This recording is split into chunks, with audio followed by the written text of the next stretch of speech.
Welcome back to AM Prime, ladies and gentlemen. Thank you for being with us. So we now shift our focus across to the island of Tobago, where yesterday in Parliament, two bills were debated that sought to give Tobago greater autonomy. Now, the first bill, the Tobago Island Bill, was passed, and that bill actually repealed the Teaching Act and provided for a Tobago island government and Tobago legislative.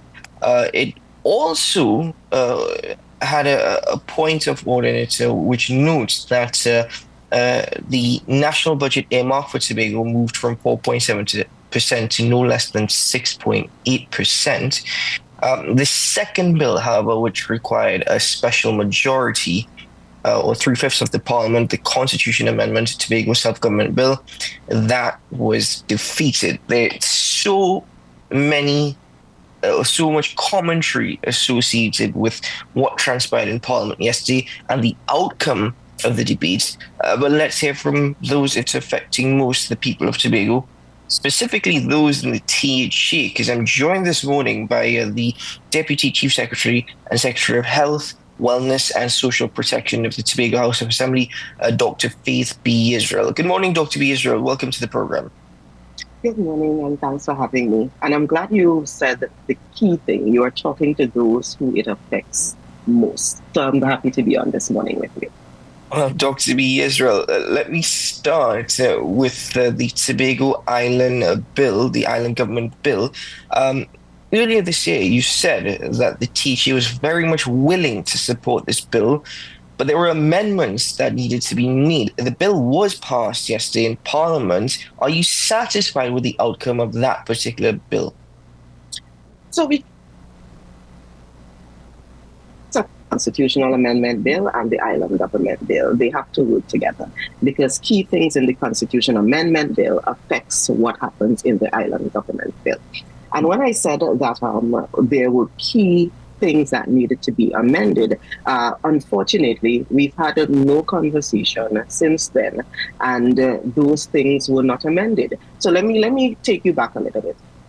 In 2021, when we were in the 6-6, we heard in the middle of the night that the bills that Mr. Rowley, actually Dr. Rowley, laid in Parliament in 2018, I think, that those bills were finally going to be before the Parliament. They were sent to a joint select, they were sent to a committee, and we were invited as a member of the Tobago House of Assembly in that time during 6-6, we were invited to participate in that process of the committee debating and the committee working through the bills. When we got to the committee stage, we actually recognized that the bills that Dr. Rowley laid in Parliament several years before 2018 or so, the document that we were looking at was actually different. So there were key things that were shifted, key things that were changed in that bill. So we said then in 2021, a group of us got together. It included political organizations. As a matter of fact, Dr. Maria Dillon Remy, who is the independent senator from Tobago, actually called us. She played mommy for everybody, called everybody together and said, let us sit, this is for Tobago, let's have this conversation. It included our organization. Mr. Farley Augustine was there, I was there. It included the PNM, Tracy Davidson Celestine and Ansel Dennis was there. It included Mr. Hochoy Charles. It included other groups as well. They were a part of it. And what we did was send a letter to the committee stating, these are the things that we've recognized have shifted. These are the things we would like to have further conversation on, because these are the things that are mission critical for Tobago. By the way, coming close to the end, just before that letter was sent, the PNM people pulled out. They pulled out. They did not want to have anything to do with this. And when that information went, we heard nothing about it. They did not acknowledge that the letter even came, as in the committee did not even acknowledge that letter came. What we did, we actually asked individuals, we sent only a letter, did you get it? And they said, yes, we got the letter, so we know they got it. Which is why yesterday in the Parliament, when I can't remember who's the person, referred to the correspondence that came from Tobago in 2021 being included in the amendments that they had presented in the Parliament yesterday, 10 minutes into it. I got excited because I thought, okay, we're finally getting there. We haven't seen the amendments that they're talking about, but they said they took the letter into consideration, so we're going somewhere. Only to realize that they took off the critical things. They made two changes. One was changing the name of Chief Secretary to Premier, which is inconsequential. I mean, the name is really inconsequential because there were more critical things. The other thing we recognize that they did was include the fact that the definition of Tobago would have included the islands and so forth, but would be the administrative responsibility of the island would go to 11 nautical miles. Because that was one of the things we wanted to discuss. How do we define Trinidad and Tobago? How do we define Tobago? And therefore, how do we define Trinidad? So the one thing they did was shifted a little bit the definition of Tobago, but that still did not go far enough because of the critical issues. And let me explain what is one of the major critical issues.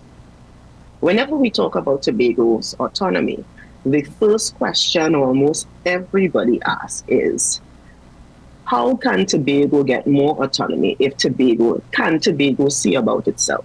Does Tobago have the resources to see about itself? Now, the thing with that is, most people on the island of Trinidad don't recognize that when Trinidad and Tobago is talking about oil and gas reserves that they are pulling from, even oil and gas reserves that they are exploring. When you talk about the Calypso field, I'm sure you know of late we're talking about that Calypso field. When you look at where that Calypso field is placed, if you were to separate Trinidad from Tobago, meaning they were two different countries, where that Calypso field is placed would actually be on the island of Tobago. It will belong to the country known as Tobago if we were separated. Yes, if we were separated, because it's back in the Charlottesville, Castara area. There are other oil and gas reserves that we use as a country. Block 22. If you talk to people in Plymouth and so forth, they will tell you they see the flares. The fishermen will tell you when they go out, there are rigs out there in waters that would be defined, quote unquote, as Tobago waters if we were separated as a country.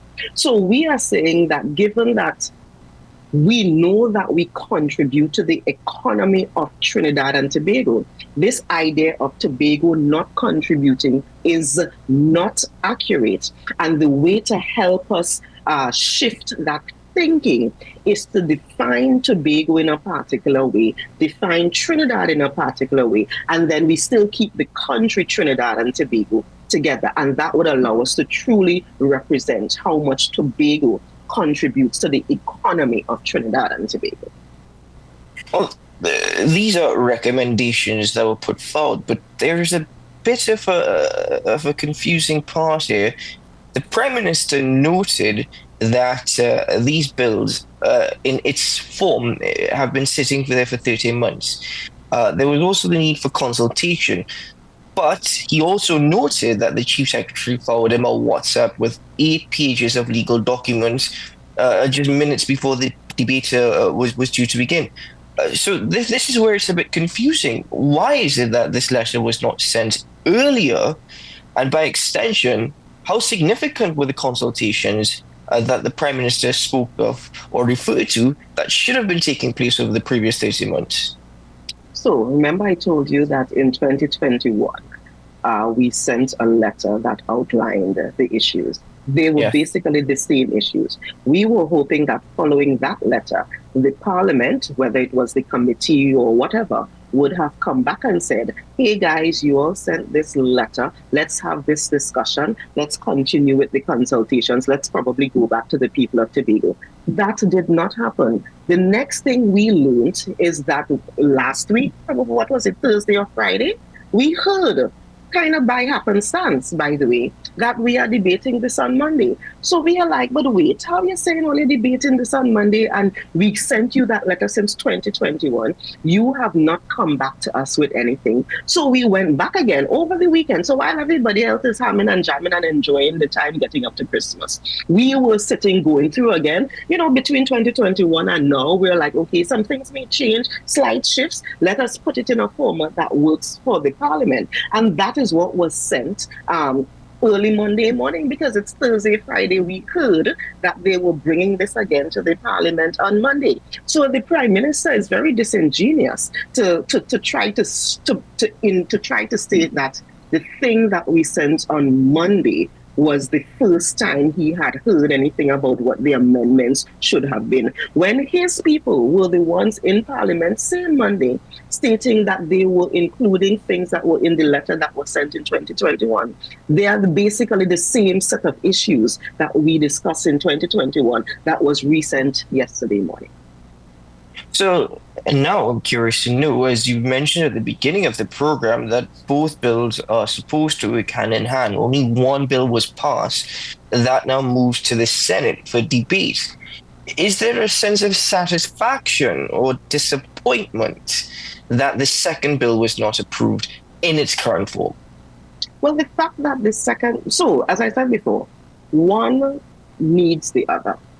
Mm-hmm. So one going forward without the other is a complete waste of time. It's a complete, and that is why when they brought them together, because one refers to the other for many issues. So that is the fact that we are going this way means that, again, and Tobagonians feel this genuinely in our heart. The only time we hear about constitution amendments as it relates to the Tobago House of Assembly, the only time we hear about autonomy as it relates to the Tobago House of Assembly is just before an election. And it seems like that is what has happened again now. We are heels again before a general election, and the PNM has chosen again, because that is basically what happened in 2021. By the way, that is what happened before, when Orville London, who was the chief secretary at that time, just before an election again, just before he had demitted office in, 2016, I think, is when he sent the document to, not 2016, a little further, 2013 or further back, when he sent a document to the Prime Minister, who was then Keith Christopher Rowley, just before the Tobago House of Assembly election again. So the pattern is quite clear. This only comes up just before an election. And if the PNM, the Prime Minister, the Parliament, and the committee really wanted to have the kind of consultation that they are talking about, they had between 2021 and now to have that consultation, but they chose not to. And here we are. Thing is, Dr. Faith B. Israel, from your position now, the Chief Secretary indicated that from what transpired yesterday, it's left no choice but the THA to actually seek overseas intervention in some form, even writing to the United Nations. Exactly what would that achieve, though? How could that be of any sort of assistance to the THA?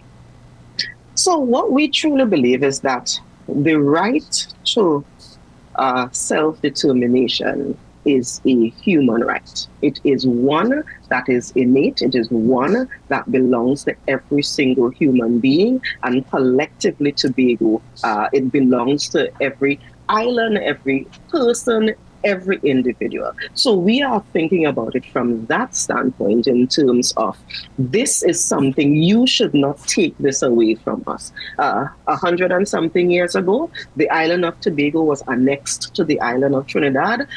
We did not have a choice then when that happened, but we have a choice now where we can work through how we define this relationship. And let me go back to another critical area that you mentioned in the introduction. One of the things that those on the other side have been trying to push is this idea that this version of the autonomy bills would have given Tobago a 6.8% minimum of the budget. Do you know that the current version of the Tobago House of Assembly gives Tobago up to 6.9% of the budget?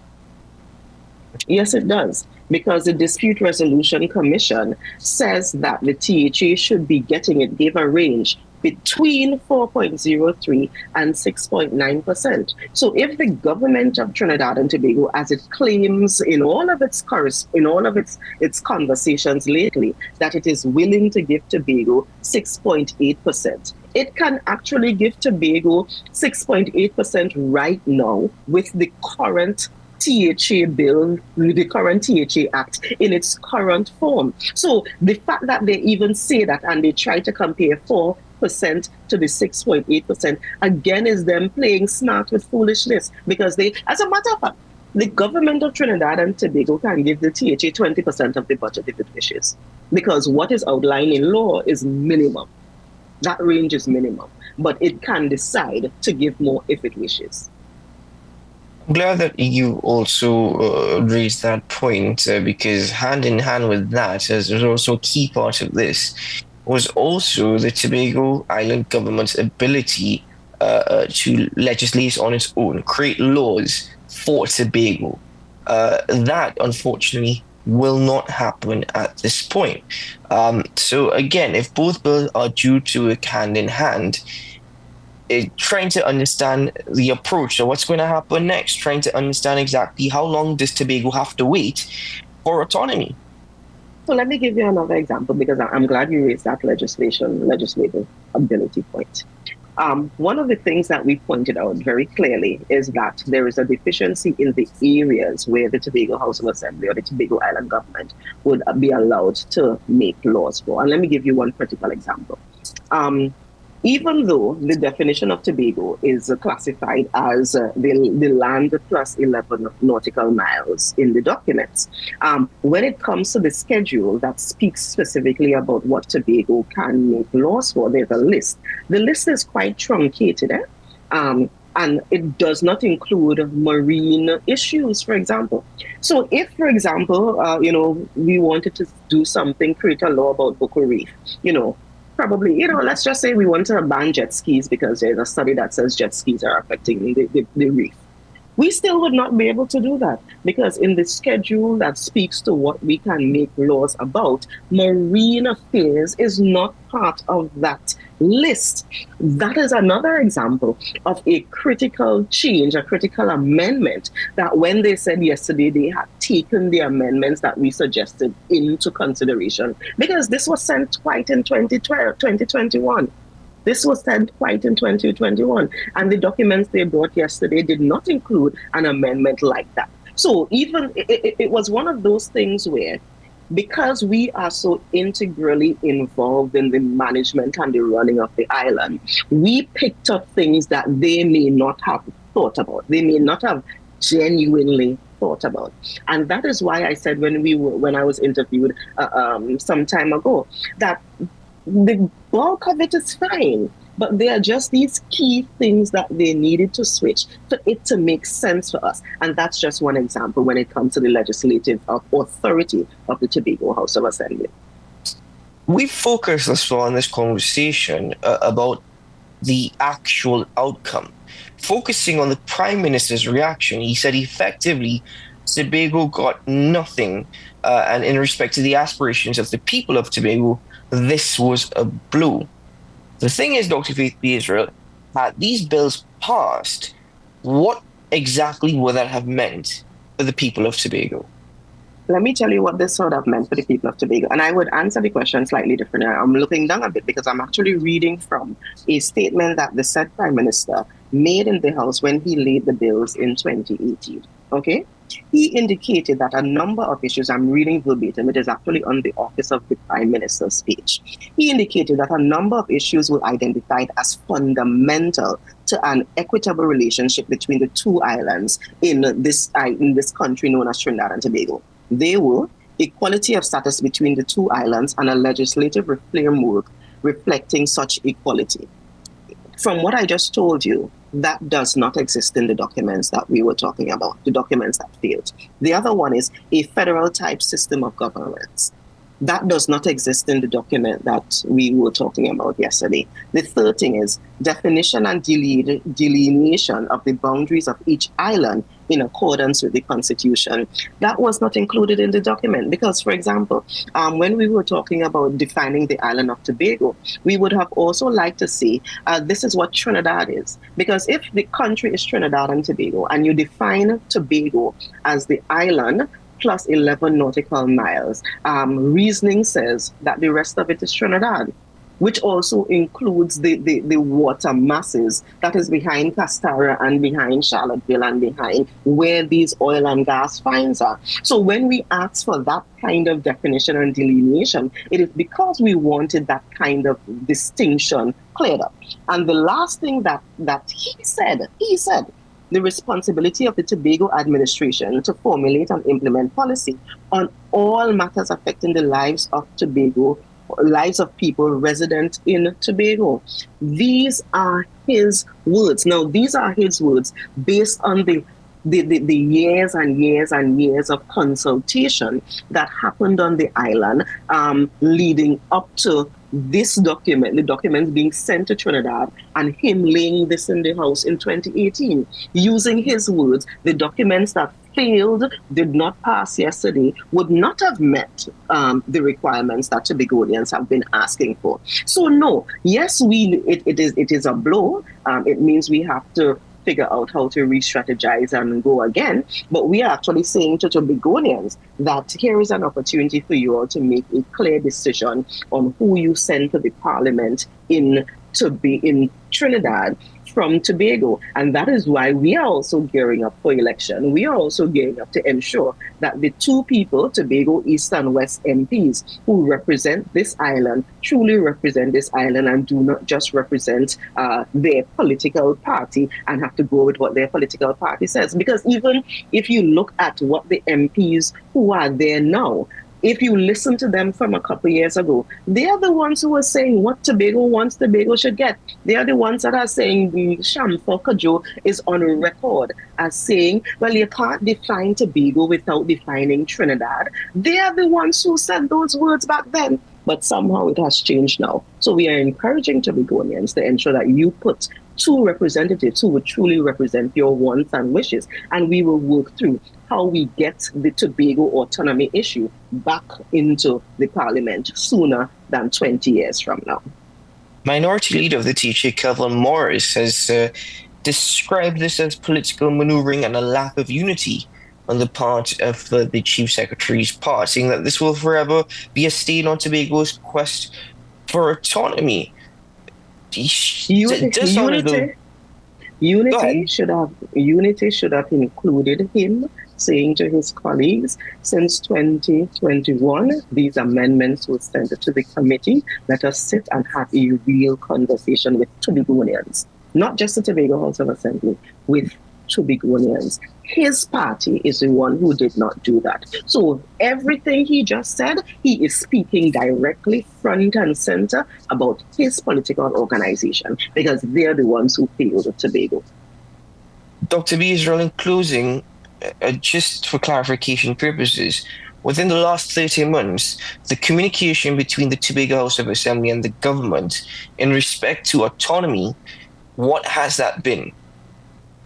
We sent the letter in... No, I know that. I'm telling you, I'm answering the question. We sent the letter in 2021. The Joint Select Committee did not even respond to the letter that was sent. The next thing we heard about it was the Prime Minister indicating a couple weeks ago that this bill will be debated before the end of the term. And the next thing we heard was last week, Thursday, that it will be debated on Monday. That is the extent of the communication. Okay, thank you for that clarification, Dr. B. Israel. Thank you very much for your time this morning and for sharing with us your thoughts and opinions. I don't know how long again this is going to take, but I do know that there will always be opportunity for conversation. So for this morning, thank you very much, and all the very best to you and to the people of Tobago as everyone pays attention to this particular matter. Thank you so much. And thank you for having me. It's a pleasure being here. All the best. Take care.